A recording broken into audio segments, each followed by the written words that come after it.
that's how we tested it. Perfect. Okay. So then, between this is prelude, the first one, and then when is the next one? Okay. Because sometimes those will time out.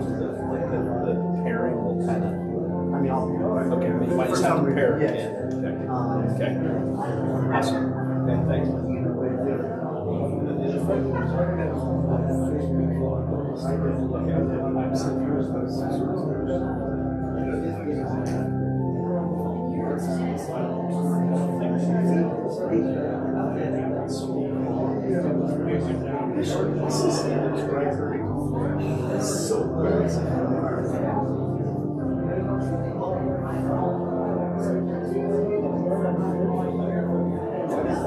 Do not disturb. Yeah.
Will the congregation please rise?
Thank you.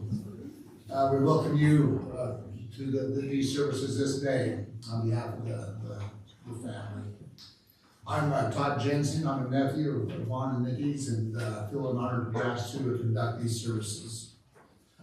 Vaughn Andreasen was born on January 5th, 1946 in Preston, Idaho, and passed away January 22nd, 2026 in West Haven, Utah. Our pallbearers today will be Jeremy Andreasen, Cole Andreasen, Jeffrey Stevens, Tiago Bellion, Joshua Vaughn Madinsky, and Spencer Bowis, Thomas Puglis, Joseph Zielinski, and Daniel Judah. I apologize. I should ask. I asked the first two, and I didn't see the rest of them. Anyways, the family prayer was offered earlier before the family came in by Spencer Bowis. Before we start, I'd like to thank Norma Anderson, who was a classmate of Vaughn's for the prelude and postlude, and also Sister Jill Golds, and she'll be our chorister. As the family came in, there was a musical by Going Home, and it was in honor of Vaughn's parents, Max and Mardene Andreasen, who were his heroes. At this time, we'll have the invocation by his sister, Patty Bowles, a musical number by Delaney, Judah, and Boston, granddaughters. The Country Roads Take Me Home. A live sketch will be given by Jeremy Andreasen, a son, and also Stephanie Rice, daughter. Is that right? And Memories of Grandpa by the grandchildren. So say your first names: Michaela, Tiffany, Brooklyn, Jasmine, Taylor, Chance, Tiago, Delaney, Hannah, Cole, Ryder, Boston, Kyron, Prue, Kiara, and Avery. After that, we'll have a tribute, a video that was done by Taylor, and then Leaving a Legacy tribute by his daughter Gina. And we'll take the meeting to that point.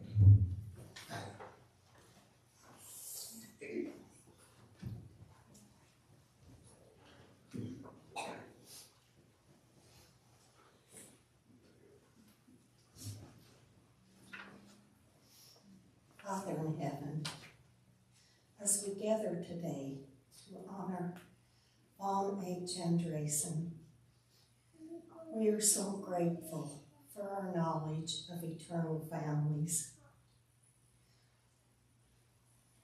What a wonderful reunion it must have been in heaven as he slipped away here from earth. We ask thee to please bless those of us that will fill this void in our lives. Help us to find peace, that we may still remember him often. We pray especially for his dear wife and children, and the kind care that they have given him in the last few months at least. We pray, dear God, that we may do those things that will help us all return home to thee. We're so thankful for our dear Savior and for all the blessings that have been showered upon us. Please bless those who will speak today, that they may have some calmness, that they may be able to honor Vaughn. We do this humbly in the name of thy Son, Jesus Christ. Amen. Amen.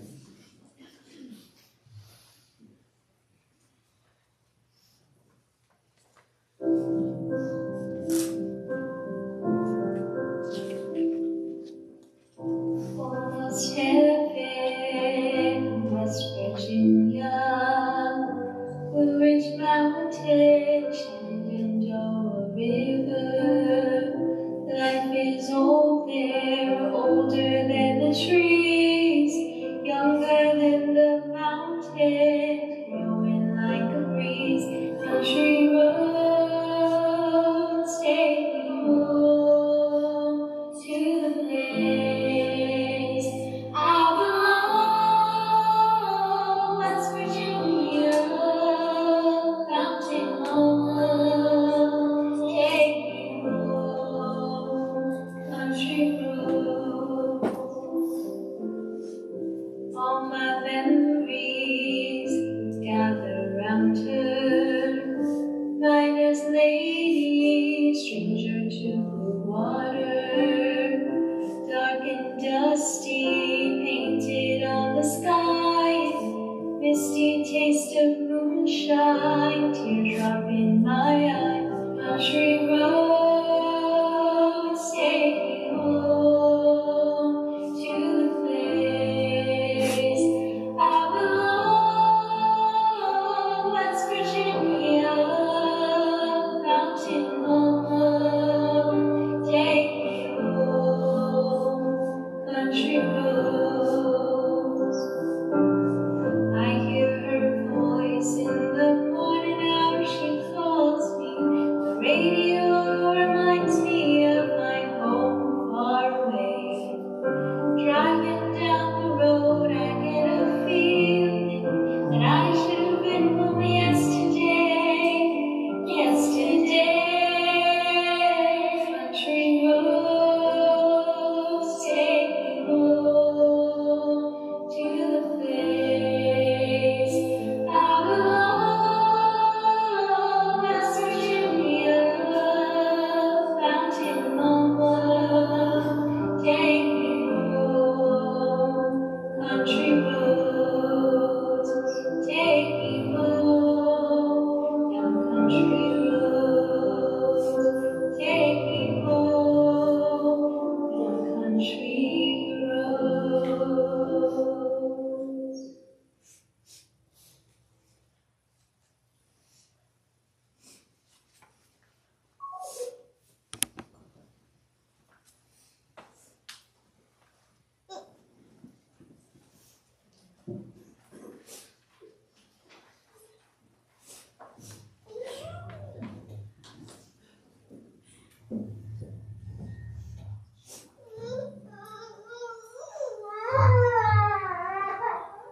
Take a deep breath here. That was very beautiful. Some of my most fondest memories of my dad involved sports. Whether it's going to a basketball game or him coming to watch me play soccer. In high school, I had my soccer games right after school. And so that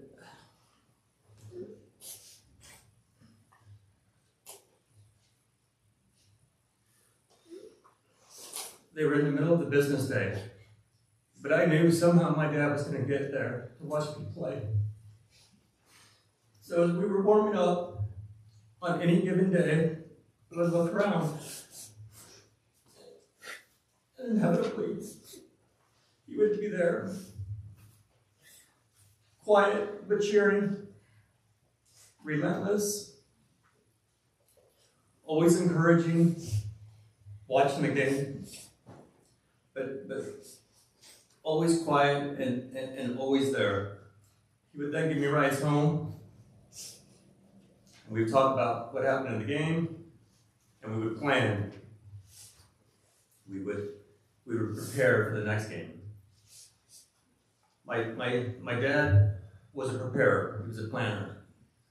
And if you don't believe me, I have 27 pages of his life written right here that we're going to go through and read. So I'll start it, and I'm going to read it in the first person for him. Von Andreasen's history. I was born on January 5th, 1946 in Preston, Idaho. I was the third child in a family of 4 boys and 6 girls. We were raised on a ranch about 20 miles each way from anywhere. The elevation was about 5,000 feet, and we would often get snowed in. The temperature would go down to 15 to 20 degrees below, and sometimes even 25 below. My parents were very well respected in the community. They were somewhat religious, so we went to church on a regular basis when I was young. They were also very strict and expected us to have good manners and character, often reminding us to use sir and ma'am when addressing people older than us. I would like to add just a little bit about my parents as I give them credit for my accomplishments. My mother was a bright and very talented lady. She was an awesome horse rider, loved sports, especially basketball, and was a fine actress. She loved being in plays, both in high school and college at Arizona State. She was a hard worker with a very good head on her shoulders. Dad was usually in the light, but he counted dearly on her for her thoughts and wisdom. I knew well as I spent a lot of time with him. Some of Mother's many good traits were honesty, confidence, and integrity. She also counted on that from others. Dad was very well respected, hardworking, and had high integrity. He could buy a herd of cattle with a handshake. I heard that story many times, by the way. The ranchers respected him that much. He was awesome at doing numbers in his head without a calculator. Dad was also very well liked, as was Mother. These two gave my siblings and me special memories around Christmas. They always made it something to look forward to, whether we were young or old. My times as a youth was spent working on the ranch, raising cattle and sheep. I started hauling hay when I was 9 years old and was driving our trucks at the early age of 12. I was hauling cattle to the auction in Ogden about 100 miles away at the age of 14, since you could get a daytime driver's license. The men who owned the auction always recognized Dad's trucks, and even though they had trucks coming from all over, including Wyoming, Utah, and Idaho, they would always give me extra help and recognition. I had one scary time while driving the truck with cattle to Ogden when I was 14. I was going home over Sardine, a tall range of mountains between Logan and Brigham City, in the cattle truck, and there had been a wreck in heavy snow. I came on it very quickly, as it seemed, and there was a highway patrolman in the road beside the accident. I tried to step on my brakes lightly so I wouldn't skid, but also not hit him. But to no avail, I skidded sideways and almost hit him. He jumped over the corner of the car just in time, and I finally got the truck under control. I was shook up for some time. There was never any downtime. Dad kept us busy on the ranch. But if there was any extra time, some of us local ranchers and farmers needed help, and Dad would sign me up for them. Lloyd Rasmussen, Dick Anderson, and I contracted to haul hay for farmers when we had time. They were a couple of years older than me, but we always got along well. I would furnish the tractor, as Dad always had some of the best equipment. During my school years on the farm, I would get up at 5:30 to 6 a.m. and do chores, then catch the bus at 7:20 for the 45-minute ride to school. I played sports in school. So after school, would practice for 1 to 2 hours, and then I would catch the activity bus back home, which would take 1.5 hours because it took the routes of 2 regular buses. After I got home, it was dark most of the time, and I would have chores to do and then hopefully a little bit of studying. I did attend 3 years of seminary. I should also say I got the acting bug from my mother, and I did a couple of plays in high school. I was able to make the drama team in college and do a couple of plays there. I was so happy that Mother and Dad drove all the way to St. George to watch me perform.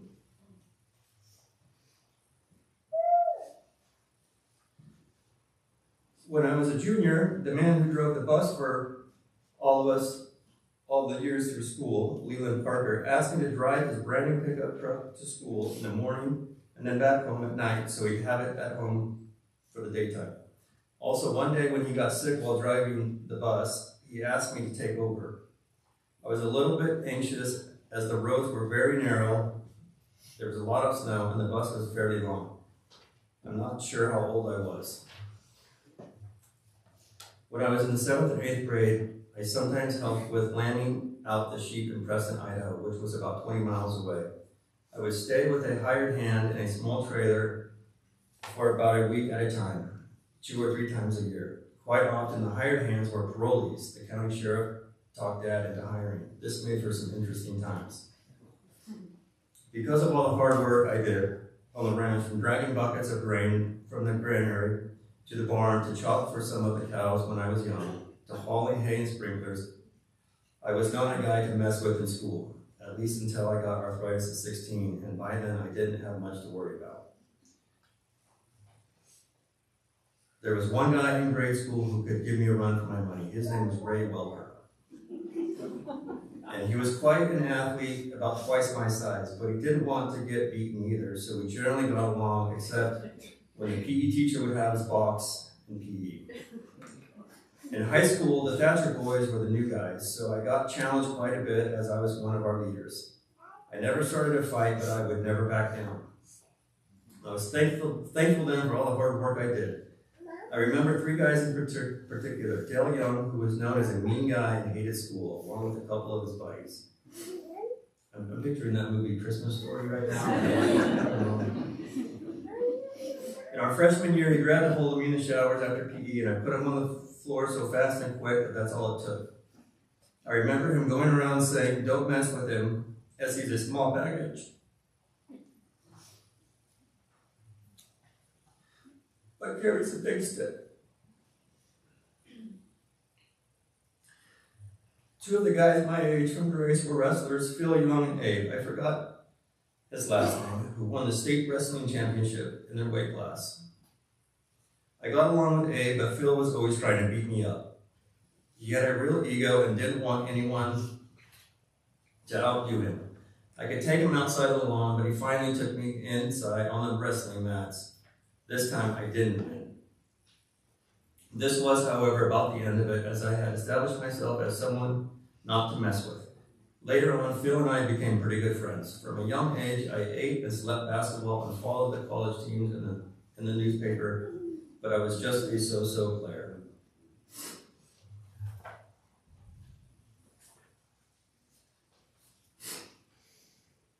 At the age of 16, I became afflicted with arthritis, and it became increasingly hard for me to do sports and also work on the ranch. I did finish my senior year playing basketball and working on the ranch, but it became apparent that I needed to go to college. Because of the fact that we had 6 girls in the family who were doing a lot of work on the ranch, and I was off to college, Dad and Mother decided to sell the ranch and buy a motel, which they did in Nickie, Utah. After that, they bought 2 motels in Weber City, Utah. I met my lovely wife,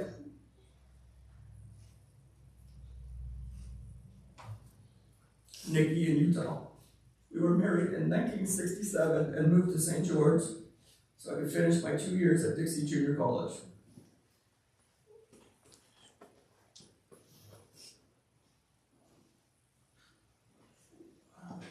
While in St. George, we managed a motel part-time to help pay our way.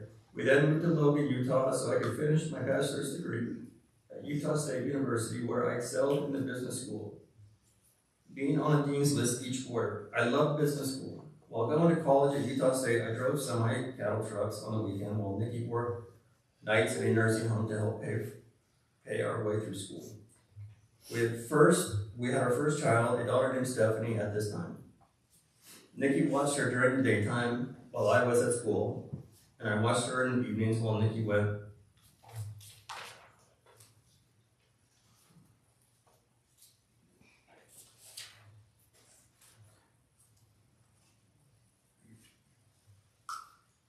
After graduating college, I went to work for a finance company financing small airplanes and farm equipment. This lasted a couple of years, after which I became employed by J.I.K.'s company in Jerome, Idaho, as a credit representative. This is where we had our second child, a girl whom we named Gina. From Jerome, Case moved us to Chandler, Arizona. We built our first house in Chandler, but before we could even move in, they wanted me for another position in Preston. So they moved us to Fresno, California, where we did get a new house and moved in. We spent about 3 years there, where we had our third and last child, Jeremy. We then decided to take a position they offered us with the company-owned dealerships in Idaho Falls, Idaho, in 1976. 9 months later, I received a promotion to manage the Pasco, Washington company-owned dealership.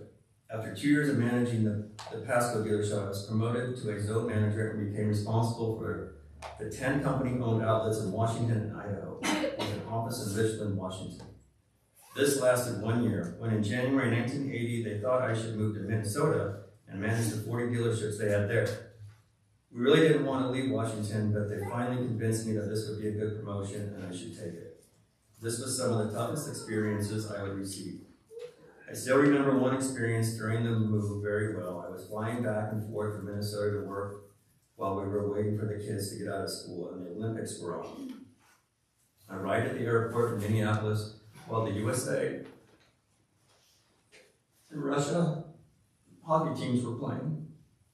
I remember there was so much excitement at the airport. I had to go into the lounge and watch on the TV. How awesome it was that the USA won. We started following the North Stars from there on.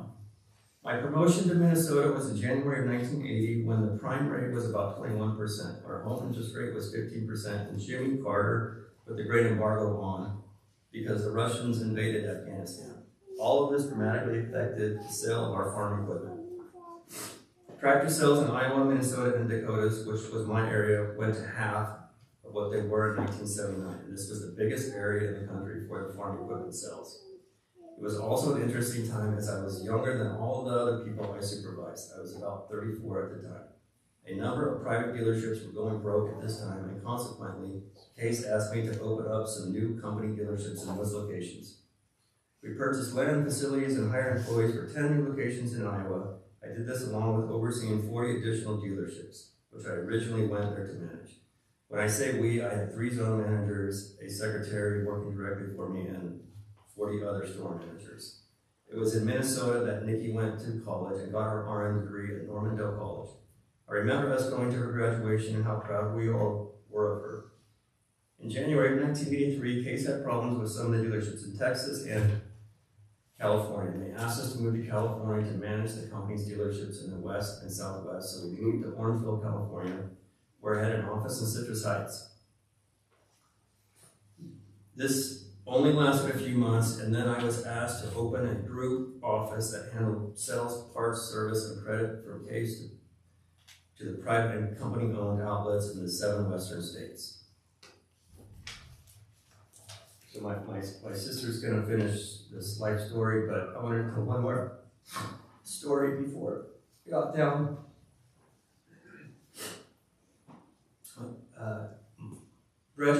I graduated college in 1999 and married my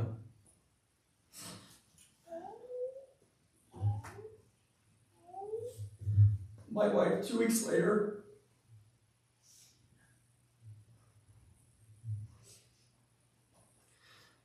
We then moved down to LA and we really wanted to buy a house.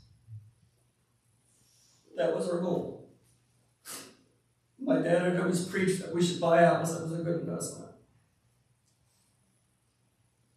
At the time, my wife was still going to college and I was only making $17 an hour. And LA was pretty expensive, so I was having a tough time to buy a house. I went into the first mortgage company and I got rejected. They said, you don't make enough, come back some years later. So I tried again, I went into the second one, I got rejected. Went into the third one, I got rejected. And I remember looking back at this and I thought to myself, man, I wish I knew someone that knew how to get a mortgage loan or knew how to buy houses. And I'm thinking, so silly. It took me a day or two to finally realize, wow, he was right in front of me. So I called my dad, and he said, well, I think they have a first-time home buyer loan. Let me look into it. Sure enough, he called me back a day later. And he says, there's this thing called a Chaffa loan. You should go ask Chase Bank because they give it. So I went into Chase Bank the next day. Asked the guy for a loan. He said, you don't make enough money. And I said, well, what about this Chaffa loan thing? And he says, hold on a second. And he goes into his computer. He said, well, we haven't done one of those for about 20 years. But it's there to do for you if you want to do it. So that's how we bought our first home. So what this makes me think is, even though he might not be there in front of us, he is listening. He's quietly supporting. He's quietly trying to help you prepare for the next hurdle in life. Thank you.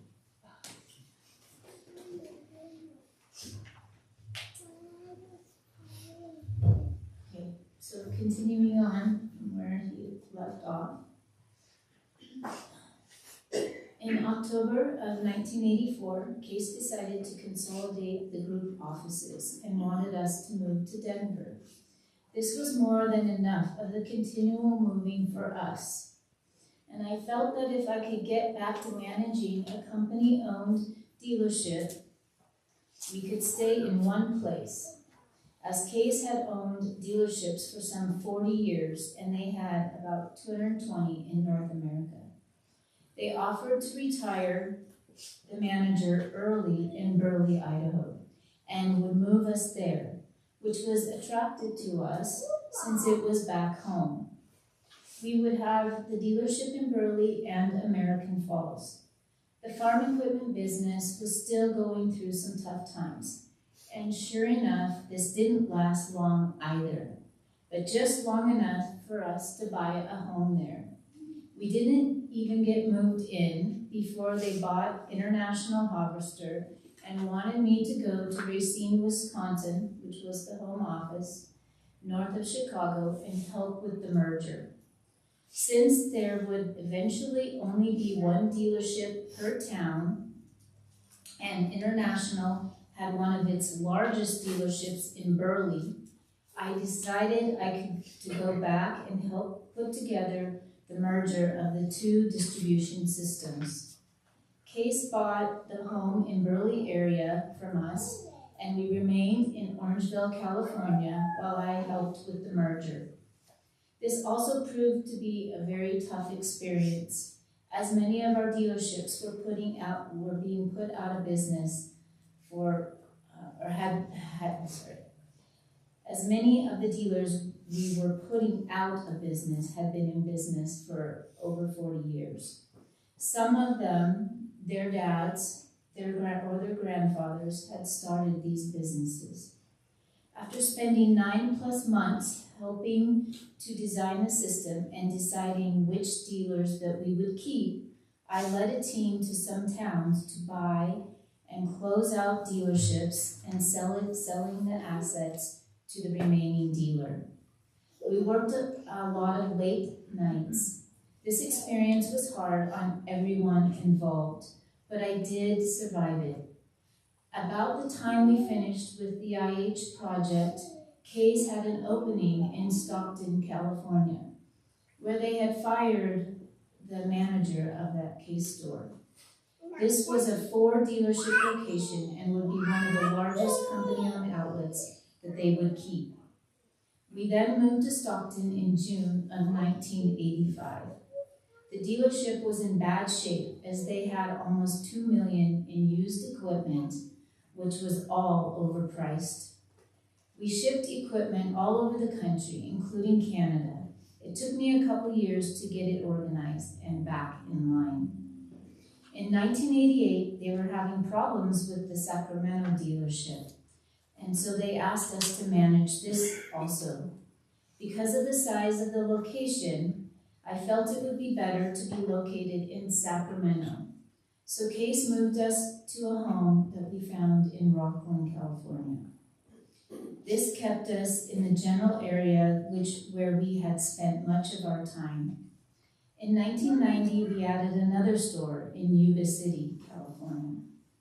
In 1996, Case decided to sell the rest of their company-owned dealerships and to put its money solely in the manufacturing of equipment, much to our dismay. Since we wanted to get 4 or 5 more years with the company to get our insurance, they moved us to Utah, where they had a territory that was open. I called on the dealerships in Utah, Idaho, Montana, and Wyoming, representing Case as a business manager until the last year, when I took out retirement. I would drive to the Utah and Idaho stores and fly to Montana and Wyoming.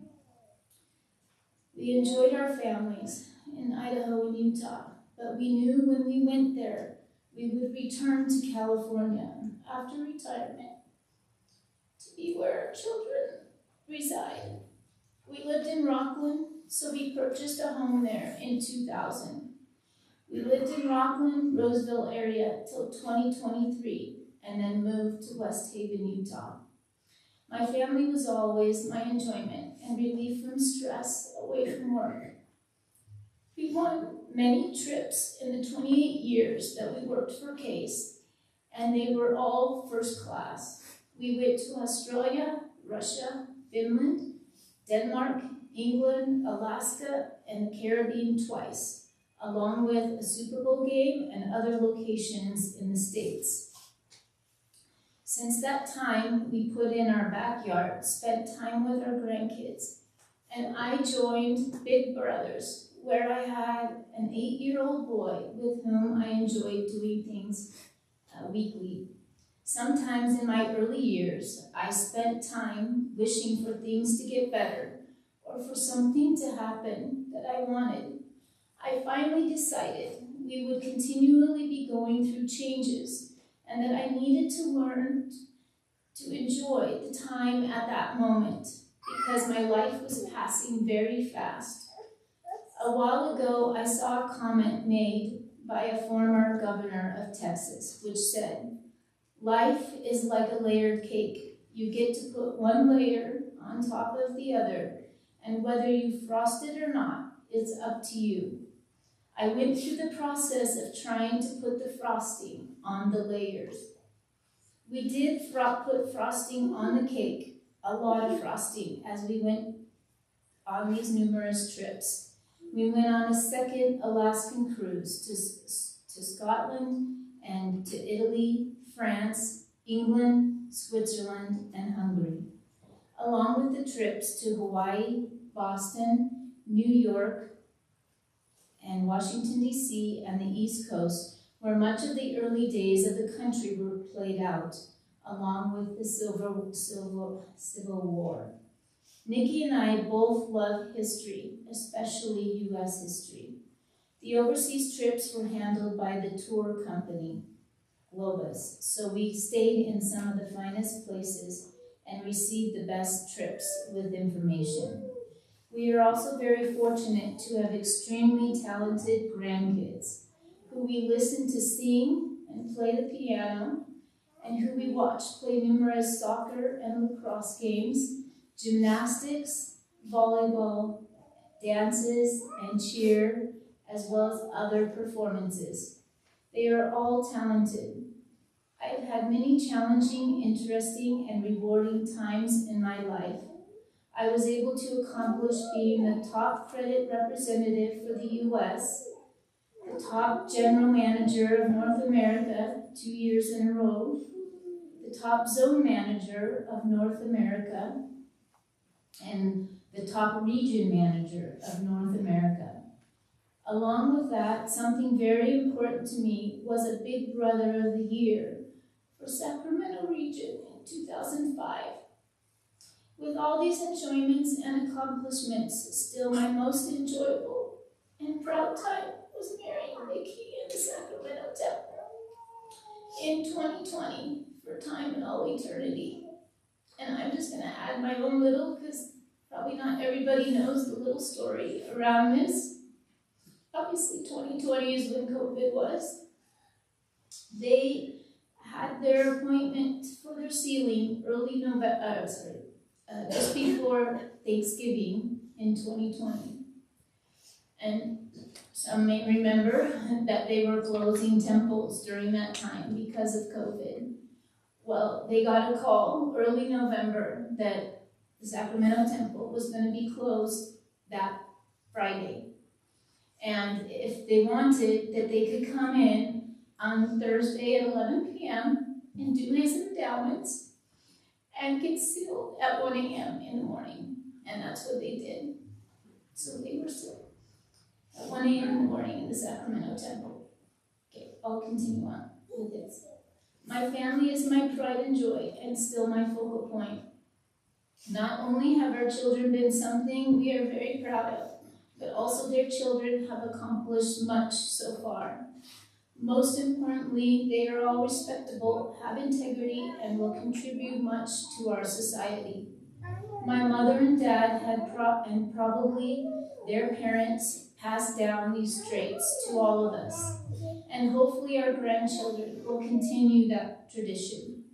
I want to add just a few times with our children that stood out to me. There have been numerous enjoyments, but these are just a sample. First, Stephanie. Stephanie always enjoyed sports and is a smart lady. One of my highlights with her was when we were in Minnesota in 1982.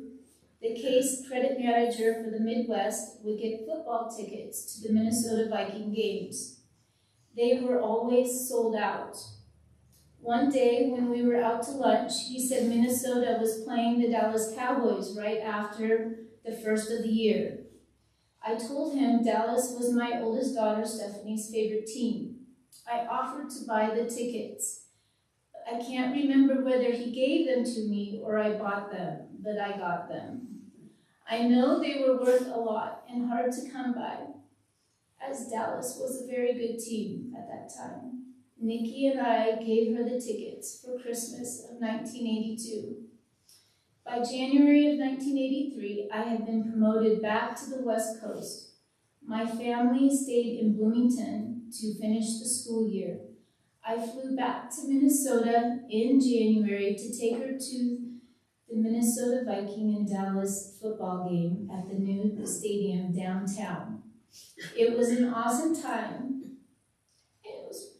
One special moment was Tony Dorsett running 99.5 yards for a touchdown. It was a record then and still may be. Stephanie and I have had many great times watching sports, which include her kids playing soccer and gymnastics and using the Sacramento Kings basketball season tickets that Jeremy, she, and I bought. Gina. It seemed like Gina always had something going on, from selling gravel rocks in Iona, Idaho, to working on plays in Bloomington, Minnesota. One special time I enjoyed with Gina was when she applied to this prestigious Teach for America program. She was a single parent and was just about to graduate with her bachelor's degree. She had to go to Oakland, California to give a presentation for Teach for America, which she had put together for them to see if she could get a teaching job through them. There were a number of graduates applying for the jobs, so it was not going to be easy to get one, and it would be a long day. I was glad to take the day off from work and to take her to the presentation, even though I had to wait in the car most of the time. She had shown Nickie and me her presentation while she was working on it, but I didn't get to watch her in Oakland. I remember first of all how proud I was of her, and I know Nickie was as well. I knew she would get a job, and she did in San Pedro, California, although I believe they made them wait a few days before telling them. Jeremy was always a very pretty quiet guy. I have had many enjoyable times with him. A number of them were watching him play soccer and baseball or watching the A's or the Sacramento Kings play. One time that I remember specifically was when Jeremy and I went to buy him a new car, which he had earned from getting great grades in high school. I remember the plan I had was to get him a good car that was very dependable. My plan did not go real well, as his first choice was looks and then dependability. He never really said no, but when we looked at a car that he didn't like, he would just kind of mumble and shrug his shoulders, and he didn't budge very far. Once he saw a black Toyota Celica sports car, we didn't leave the lot until we had that car with us. I actually had to move some money around and go back to pay the balance I owed. He knew what he wanted, and he also took good care of it. Our kids have set great examples for their kids. They didn't just tell them what to do. They have shown them by example. Okay, for me. My dad finished this history in 2021. So what we just read was from 2021 prior. And so from me, his legacy is a life focused on family, faith, and hard work. His love and sacrifice is a daily reminder and example for all of his family. We are so grateful for the wonderful memories that we have had as a family, including his surprise 80th birthday party, which was just a couple of weeks ago. He was so surprised and so happy to be surrounded by his family. We will miss him dearly for now, but we know that we will be with him again one day. This will be a wondrous, joyous reunion. Families are truly forever. May we always remember the atoning sacrifice of our Lord and Savior, Jesus Christ. His love will always abound. And I say these things in the name of Jesus Christ. Amen.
Grandpa,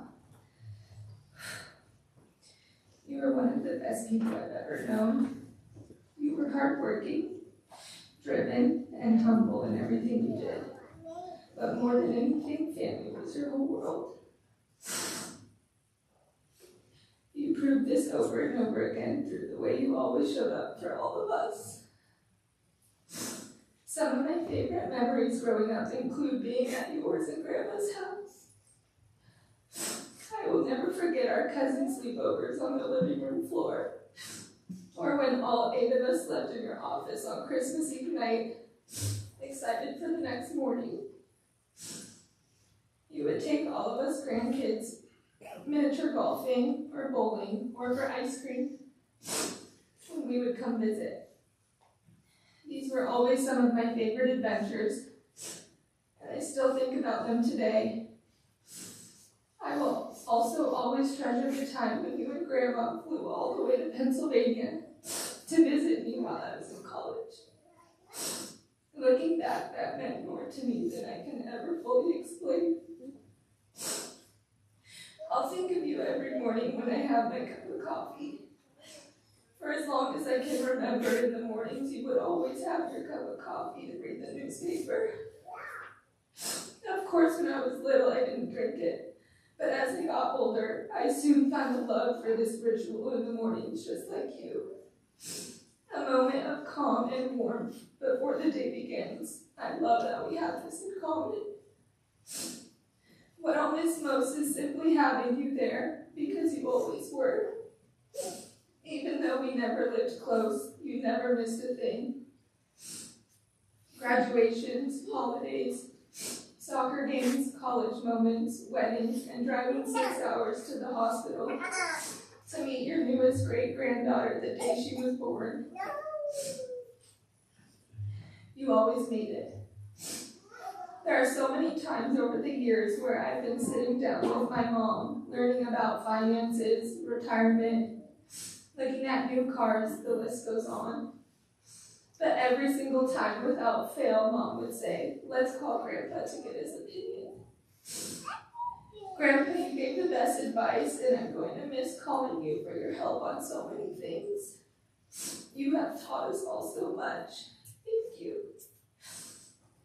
The legacy you have built is as wide as the open range, and every one of us are proud to carry a piece of it forward. Thank you for the love, the lessons, and the steady hand that's guided our family through the years. We will miss you more than words can say, but we are so grateful for the memories, the values, and the love you always gave us.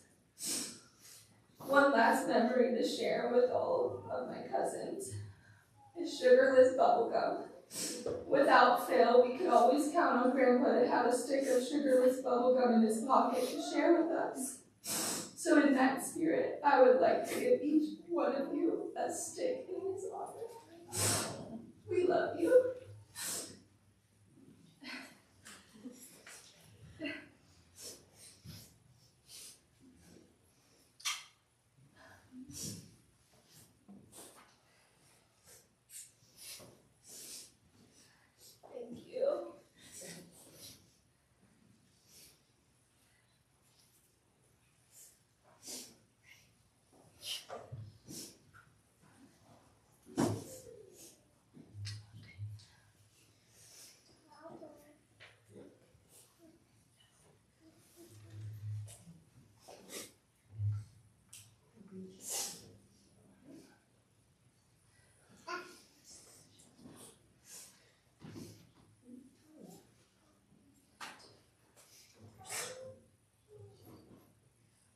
Two favorite memories. I have two favorite memories.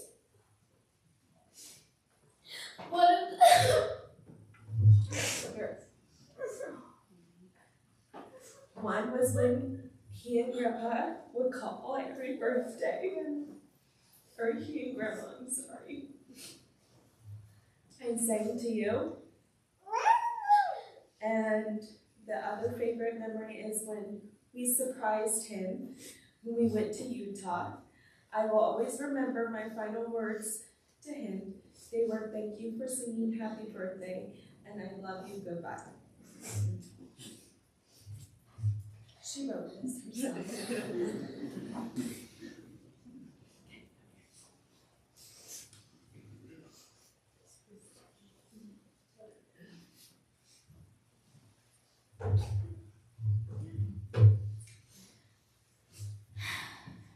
As many of you know, Grandpa loved his grandkids. He always made it a priority to take us on the most fun adventures every time all the cousins got together. He loved to take us bowling, go mini golfing, take us to get ice cream. You may hear some of these same memories repeated, or to the park to play a game of horse. And something I really admired and appreciated about Grandpa is that he didn't just sit back and watch us all play. He was always right there playing with us. He was always mine and all of the grandkids' biggest supporters. I could always count on him and Grandma being at my soccer games growing up. Him giving me $1 after every goal I scored. and he just never would have missed a game. I remember many conversations at Sunday family dinners, and he always wanted to talk to us about our sports games, tournaments, competitions, or whatever we were doing in school or in our sports from that past weekend. And I see how our passions became his passions. His family is what mattered most to him. And because of that, he always made sure all of us were taken care of. Whether that was making sure we were up to date on our oil change before a road trip, or making sure we had a ride home from school if my mom wasn't able to pick us up. He was always there for us, and we could always count on him. Last weekend, as I was still grieving the passing of our grandpa, I came across a message that touched my heart, and I want to share it with all of you in hopes that it touches your hearts too. A man named Dieter. He had attended many funerals lately for his friends and family, and which led him to reflect on a lot on life, love, and eternity. And this is what he said: when we lose someone we love, we mourn deeply, but we also rejoice in Christ. We know that our lives do not end with death. The love God plants in our hearts is eternal. Covenant connections continue beyond the veil. Farewells are real, but they carry the quiet promise until we meet again.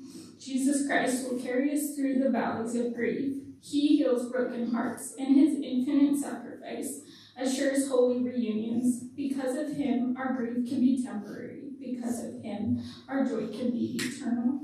I know this is true, and I know that our grandpa is here with us in spirit today. I know he loves his grandkids and his family so much, and we will miss him deeply.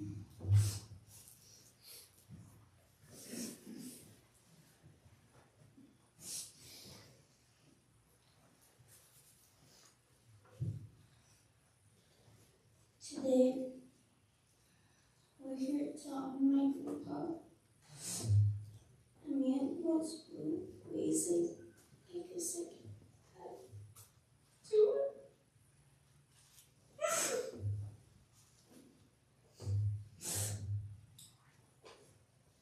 yeah, always there, always showing up for us. Always been home from elementary school to high school. He would pick us to school whenever we were there. During my junior and senior year of high school, he picked me up and give me ride home every day. And it would sometimes include a detour to McDonald's to get some ice cream. He was always early, never late, unlike me. One time I had to stay late after school. My phone died, so I couldn't communicate, and he still waited for me. He was upset, and rightfully so, but of course would never drive away or leave me without a ride. Some of my earliest memories are summers and after school at Grandma and Grandpa's. Grandpa always had an apple sliced up for us. And when we licked them, it was honey nut Cheerios every morning without fail. His consistency was part of his love. From 2003 to 2004, our house in Roseville was being built when we lived with Grandma and Grandpa. And one thing I learned was Grandpa was very consistent and knew what he liked. He had his routines, mornings with brewed coffee, time on his computer in his office, the same style jeans and button-up tops. Always had a pen in his shirt pocket, toothpicks in hand, and Sunday dinners with family. I remember at night, Grandma and Grandpa would be watching Law and Order 48 Hours. He loved going to the grocery store, and it seemed like he was there every day. Even just for a few things. He would always bring over fruit for us. Grandpa knew my mom was always hardworking and not feeding herself, and made sure to bring her dinner every Friday. He always wanted to make sure his family was taken care of. Whenever we needed help around the house, he would be here to help us. He'd fix sprinklers and trim the trees. He would take our cars to get washed, make sure interiors were clean, put air in our tires, and sure our windshield wipers were up to par. He always wanted to make sure our cars were maintained and safe to drive. He was always so helpful and humble about it. He never wanted the same in return, just a simple thank you would make his day. He made sure to follow our soccer games, gymnastics meets, and graduations.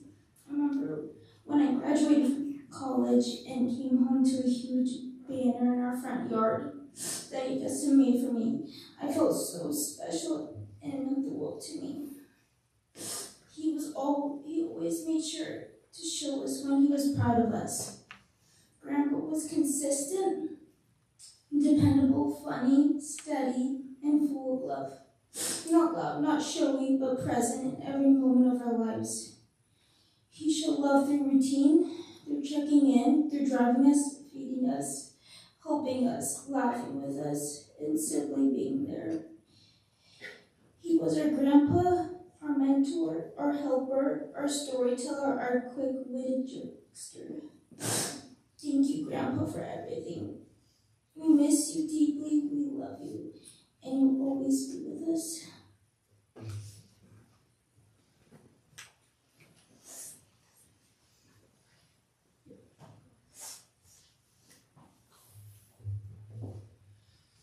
I didn't prepare anything today, but I'd just like to share a few moments I had with him.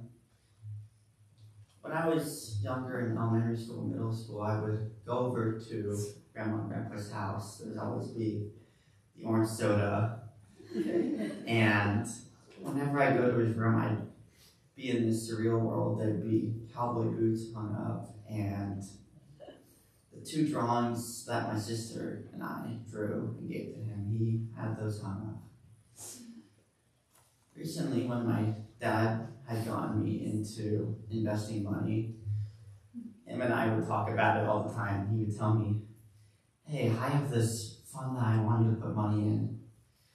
And one day I moved my money into there, and it's already beating some of the stuff I put my stuff in. So even today, he's showing me wisdom. Thank you, Grandpa, for everything.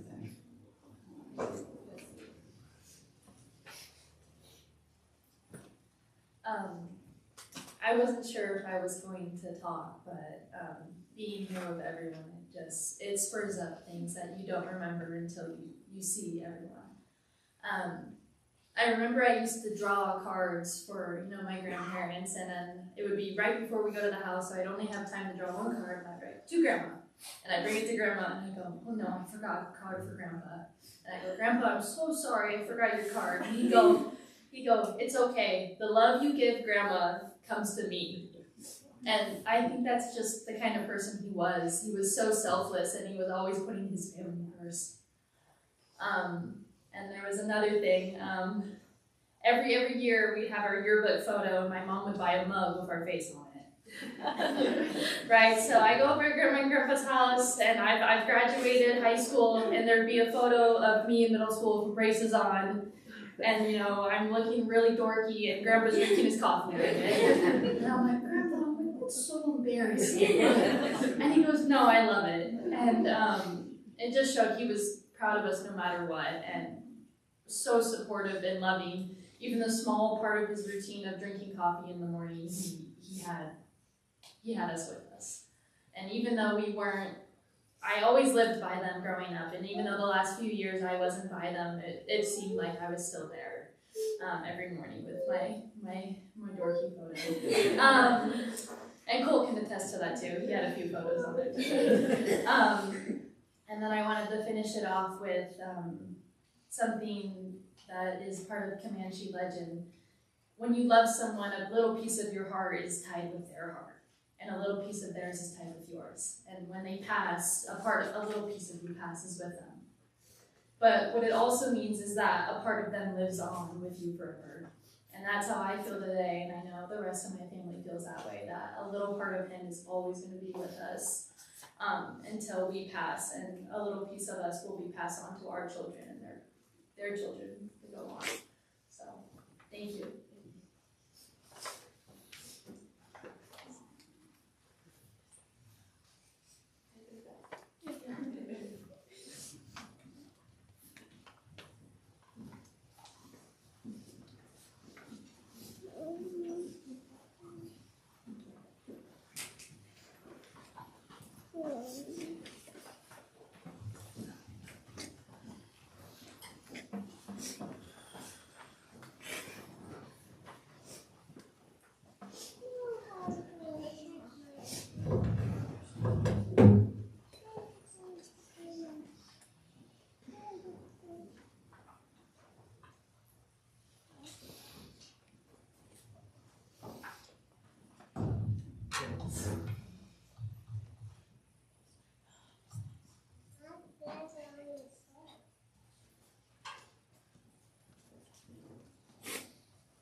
skies get washed away like the snow and the rain.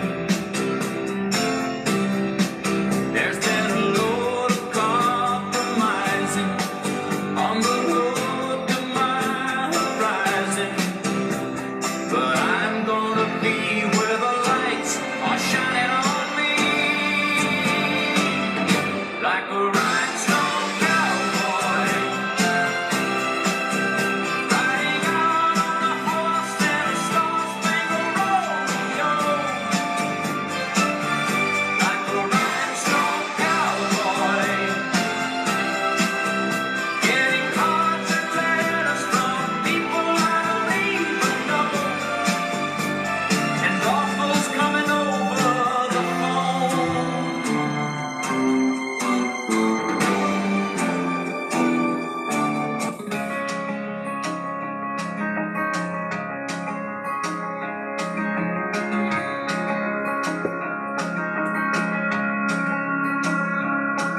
You can tell your old man you'll do some largemouth fishing in another town. You just got too much on your plate to bait and cast a line. You can always put a rain check in his hand till you can't.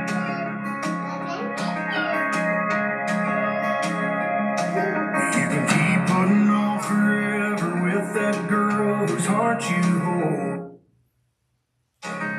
swearing that you'll last someday further down the road. You can always put a diamond on her head till you can't. If you got a chance, take it. Take it while you got a chance. If you got a dream, chase it, 'cause a dream won't chase you back. If you're gonna love somebody, hold on as long and as strong and as close as you can, till you can.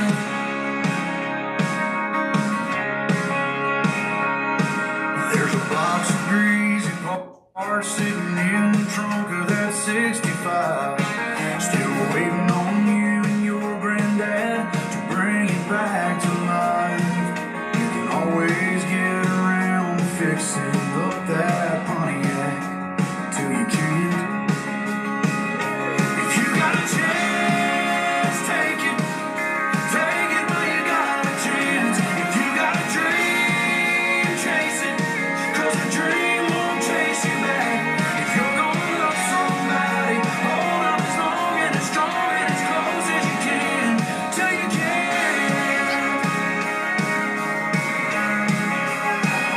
Just take that phone call from your mama and just talk away, 'cause you'll never know how bad you wanna till you can't someday. Don't wait on tomorrow, 'cause tomorrow may not show. Say your sorries, your I love yous, 'cause man, you never know. If you got a chance, take it. Take it while you got a chance. If you got a dream, chase it, 'cause the dream won't chase you back. If you're gonna love somebody, hold on as long and as strong and as close as you can, till you can. Yeah, if you got a chance, take it. Take it while you got a chance. If you got a dream, chase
Hold on to me as we go, as we roll down some familiar road. And although this wave is stringing us along, just know you're not alone. 'Cause I'm gonna make this place your home. So now it'll all be clear. Don't pay no mind to the demons, they fill you with fear. Trouble it might drag you down. You get lost, you can always be found. No, you're not alone. 'Cause I'm gonna make this place your home.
Gosh, I feel like we've had such an amazing tribute already. I don't even think I need to speak. But I do have some words that I want to share. Harris Andreasen is the strongest person I have ever known. I can tell you it is only through his strength that I'm able to stand here today. While this is the hardest task I have ever faced, this humble man deserves to be honored. Please bear with my tears as I share a tribute to the man I am proud to call my dad. As I stood in a room full of happy chaos at my dad's 80th birthday party a few weeks ago, it hit me. All of this, every laugh, every child's cry, every connection in this room exists because of him. I looked at the man who has been our rock for so long and realized that his strength wasn't just in his hands or his will, but in his ability to be the quiet center of our world. Seeing him there, surrounded by the lives he created, I understood that his greatest legacy isn't found in his professional achievements, but in the people we have become because of him. He didn't just build a life for us, he built a strength within us. I remember learning about Dad's potentially debilitating autoimmune condition when I was very young. He never once complained. I only knew of its existence because of the subtle, deliberate way he prepared for a future where he might no longer be able to work. While Dad poured himself into the JIK's company and Mom went back to school, to become a nurse, the three of his kids learned to pick up the slack and take care of one another. Away from extended family by frequent moves, the five of us became an unbreakable unit. My parents didn't lecture us on resilience, they lived it. Without a single pity party or plea for sympathy, they simply put one foot in front of the other, showing up every day for the future they wanted us to have. That silent, relentless determination became the glue that held us together and instilled a valuable trait in all of us. Even as his health declined, Dad's work ethic never faltered, and his spirit never complained. He led Case Stores to success through sheer commitment, but his true life's work was his family. He didn't just teach us about character, he showed us.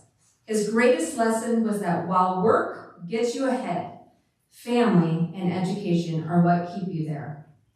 Dad always believed that hard work was the engine of life, but education was the fuel. He proved this one unforgettable Christmas. After losing his own father, Dad took the inheritance left to him and immediately looked forward. He surprised Stephanie, Jeremy, and me with college funds for his grandchildren. Along with this gift was a handwritten note, a tribute to his own parents, whom he loved deeply, and their deep-seated belief in the power of learning. They were his heroes. As we read his words aloud, tears fell from everyone in the room. In that moment, his grandchildren didn't just see a gift. They saw a grandfather honoring his past to secure their future. Growing up, change was the only thing we could count on, except for each other. Every 2 or 3 years, we packed up for a new adventure. Looking back, those moves were the greatest gift Dad could ever have given us. They forced us to lean on one another until our family bond became ironclad. This closeness peaked every Christmas. The holidays weren't just about a date on a calendar. They were a celebration of the fact that no matter where we landed, we had everything we needed right in that room. For as long as I can remember, Christmas has been the happiest time of year for me. A season of joy that took root in my heart as a child and never let go. My fondest memories are stitched together by the rituals we performed year after year. Beginning with the great tree debate. While Mom always held a soft spot for the noble fir, Jeremy, Stephanie, and I usually won out with the Douglas. I can still see Dad carefully tying it to the roof of the car, the ride home echoing with Christmas music, and the hum of our excitement. The transformation of our living room was a family labor. Dad would battle the tree stand, his small saw humming as he trimmed away the lower branches until the tree finally stood tall. We would circle it like judges, deciding which side was worthy of being front and center. Then came the lights.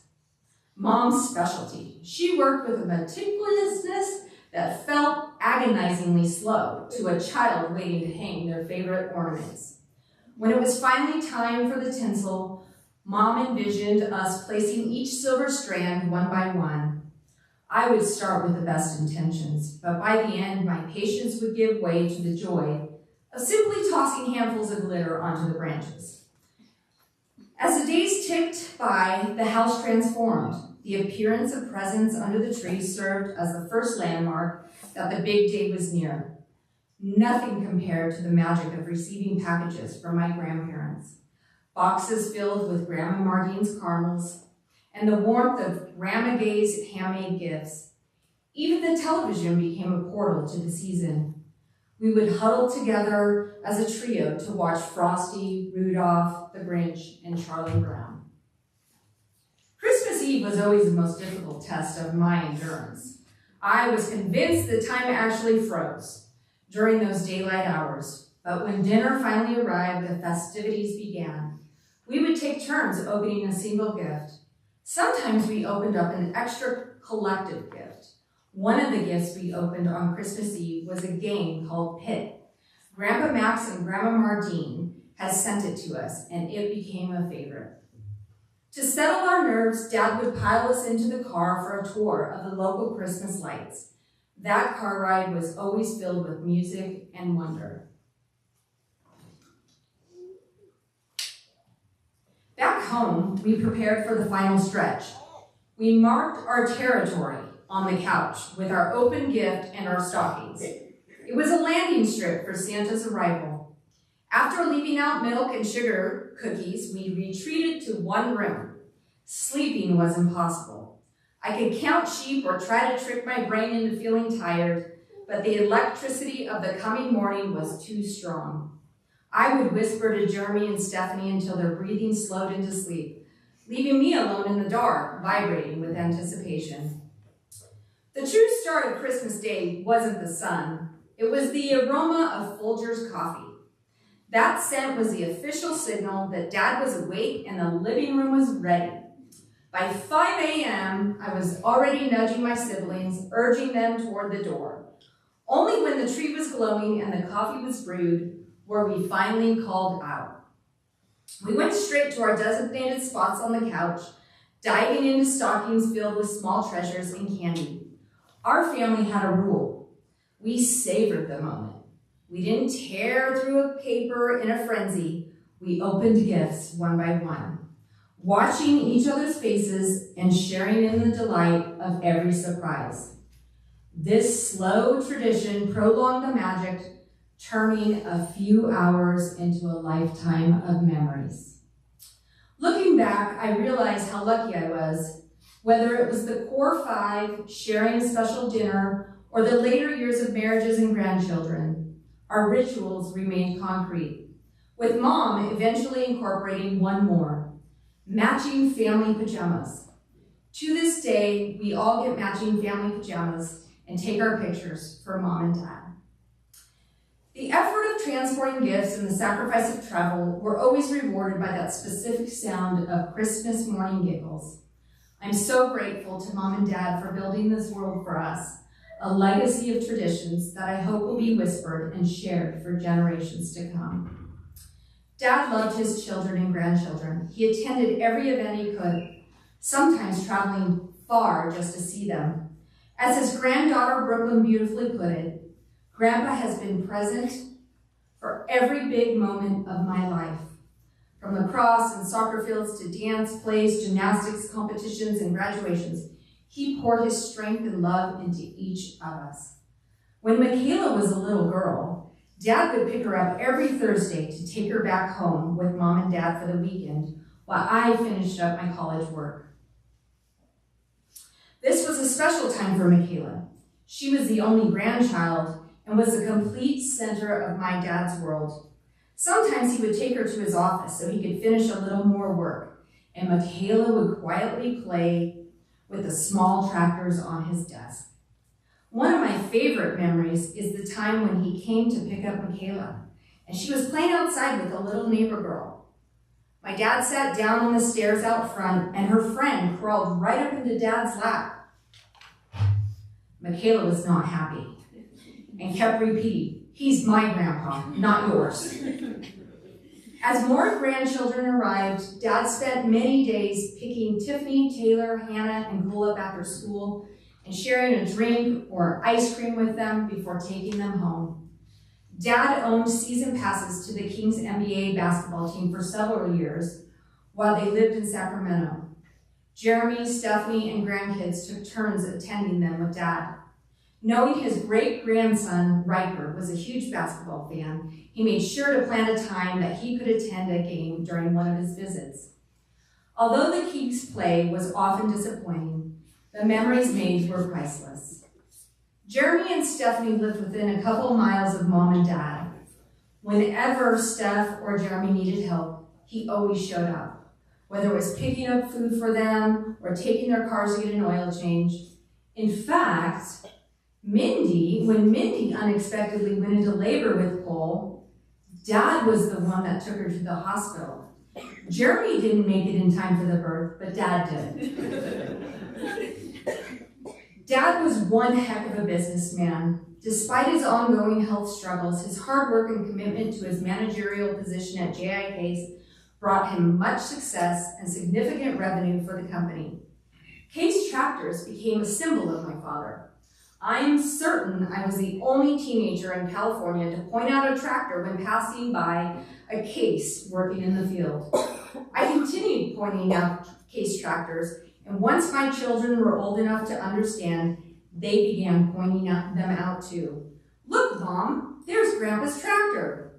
Just a few days ago, my cousin Todd shared that his neighbor was a loyal John Deere tractor owner and could never understand why Todd didn't own one himself. Todd explained to him that he only owned Case tractors out of loyalty to Dad. Dad's incredible success at Case allowed him to retire at the young age of 53. He now had more time to pour into others, and he did just that. He continued to use his business skills in a new way by freely advising family members on wise financial decisions. During his sister's last visit, they questioned who they would call now when they needed advice. Dad had been their go-to for all these years. He has been all of our go-tos. His granddaughter Michaela recently opened her own dance studio. Dad's advice was invaluable to her. Here is a note she recently sent to her dance team parents. Dear 888 families, I wanted to take a moment to reach out personally and share something from my heart. As many of you know, Atelier 88 is not just a studio to me. It is a family, a labor of love, and a place I pour my whole heart into every single day. Because of that, it's important to me to share this with you. My family and I are currently walking through an incredibly difficult season as we are actively losing my grandfather. He is a huge part of why Atelier 88 is built on such strong core values, ethics, hard work, and integrity. These are principles I will always stand by and lead with in my business. In a bittersweet way, the man who taught me everything I knew about business has been slowly slipping away during the very season I was building my own. It is a tender and emotional time, and in order to be fully present with my family and honor him in these final moments, I will be stepping away briefly. Hug your loved ones a little tighter with love and gratitude, Michaela. Retirement also allowed Dad to become more involved in helping others. Outside of our family, he became a big brother with the Big Brother, Big Sister organization. He spent time with his brother, introduced him to new activities, and shared invaluable wisdom. Dad's dedication to this role earned him the Big Brother of the Year award. He was also a huge encouragement to me as I started a nonprofit organization to support foster youth 9 years ago. To date, this organization has assisted 215 youth living without family support. Dad touched each one of these lives by helping with emergency funds, backpacks for the new school year, becoming a pen pal to a youth who joined the Navy, and sending money to celebrate youth successes.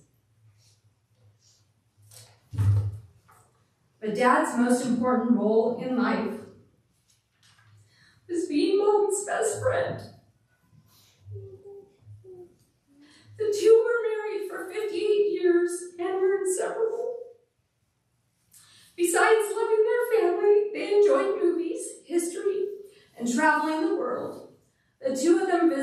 more countries than I can probably name, studying their ancestry lines and visiting places that their family had walked meant so much to them. Ever the provider, Dad's primary mission was ensuring Mom's security and happiness. He planned for every detail of their life with unwavering foresight. Some months before their 50th wedding anniversary, Dad reached out to me to see if we could plan a family trip. We all flew to Seattle and sailed on an Alaskan cruise. Dad's pain and balance were really starting to give him issues at this point. He came close to falling a couple times during that trip. He braved the journey not for his own comfort, but to gift us one more milestone of togetherness.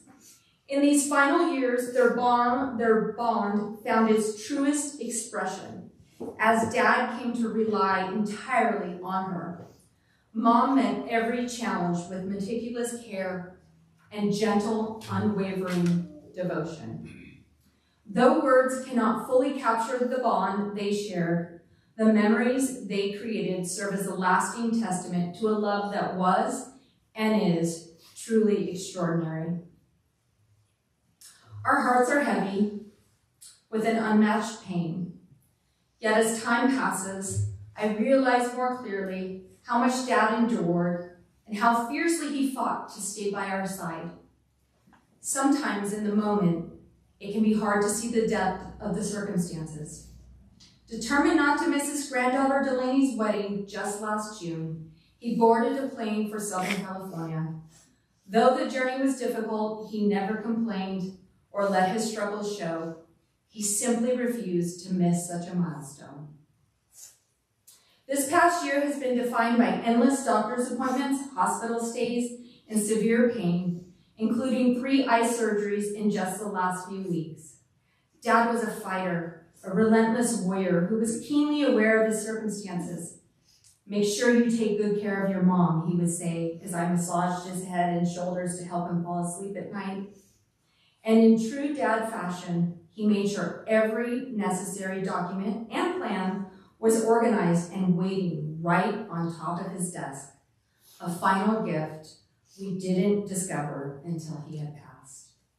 He had been preparing for this day for some time, hand-selecting everything you see here today, down to the very songs being played. He wanted to come home to the place where his deeply rooted values and love for family had formed. I have no doubt that Dad is finally free from pain. He has simply gone ahead of us to prepare the way, just as he did so many times during our family moves over the years. His legacy will live on in each of us, and I can almost hear the words being spoken to Dad now. Well done.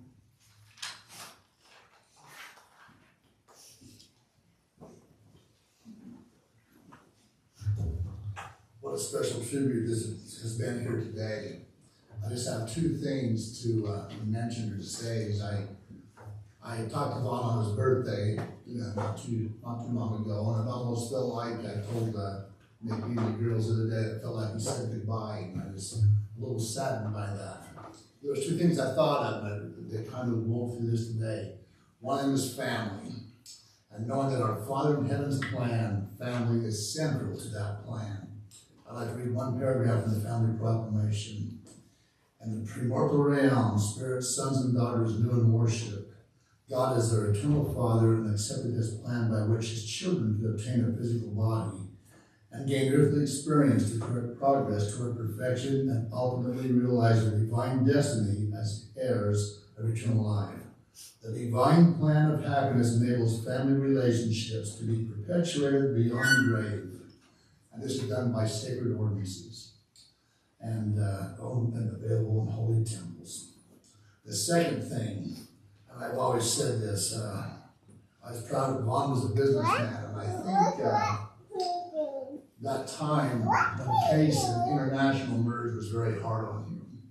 I remember him talking about that one time. I can't imagine the decisions he had to make that influenced families down the road. That was very hard for him. I was told one time in this world there's 2 types of people, problems and problem solvers. Be a problem solver, don't be a problem. And I'll never forget that. I think through Vaughn's integrity, and I always go back to this for everyone, and it's the 13th article of faith, and I will close. We believe in being honest, true, chaste, benevolent, virtuous, and in doing good to all men. Indeed, we may say that we follow the admonition of Paul. We believe all things. We hope all things. We have endured many things and hope to be able to endure all things. If there is anything virtuous, lovely, or good report, or praiseworthy, we seek after these things. Families are forever. And I say his name of Jesus Christ. Amen. We will now have a closing song, and the words are on the back. God be with you till we meet again. After which the benediction will be offered by brother-in-law, voice. The internet will be at the Lego Cemetery, and it's a ways north, so I always say follow all traffic laws and going that way.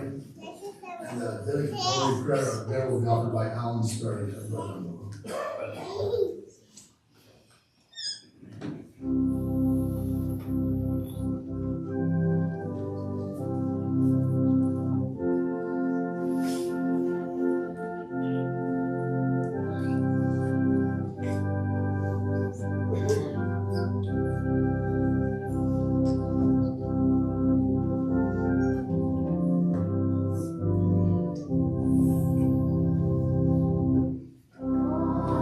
Be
Father in heaven, I'm going to come before thee at the end of these services. We wish to thank thee and the families for this blessed time. We've been able to share the memories of Vaughn, get to know his family better. How grateful we are for having Vaughn in our lives. For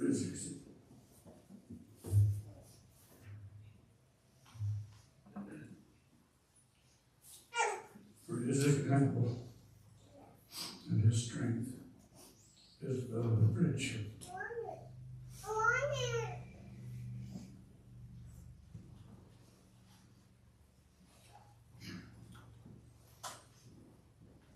We hope that as we go throughout our lives and we keep the memories on with us, and remember the truth and the things that's been said, both in music and word. Remember that love is family bring us was his for them. We ask for thy blessing to go with us and we'll be safe in our travels. And we'll cherish this day. We'll say this in Jesus Christ. Amen.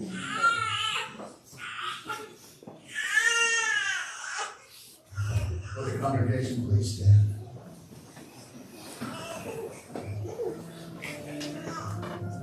I'd like to invite the pallbearers to step just out here if you would, please.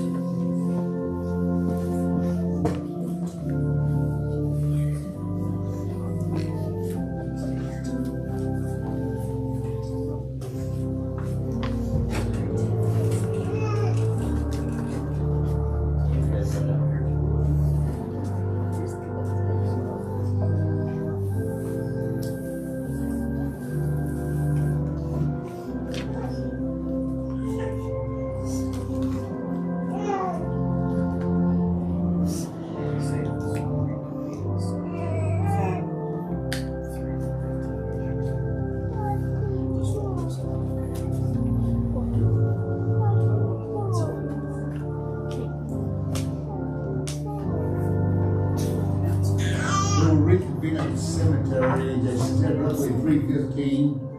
They must drive fast. Back to 3:25.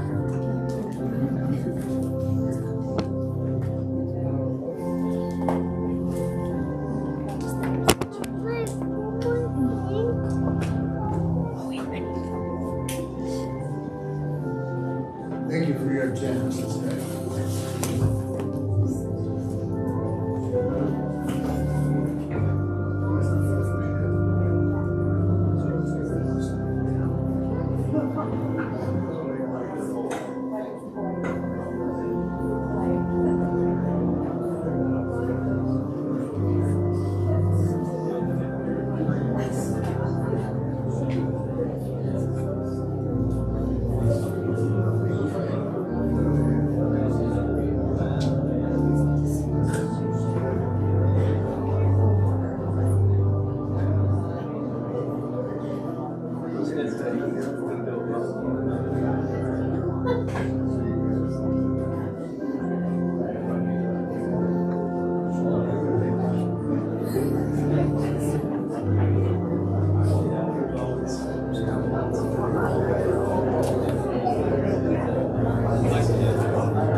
Oh, that might be.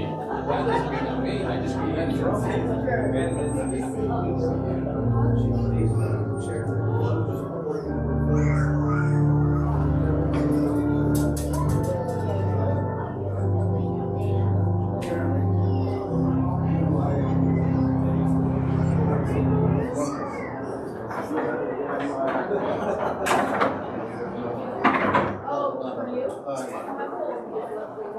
Thank you.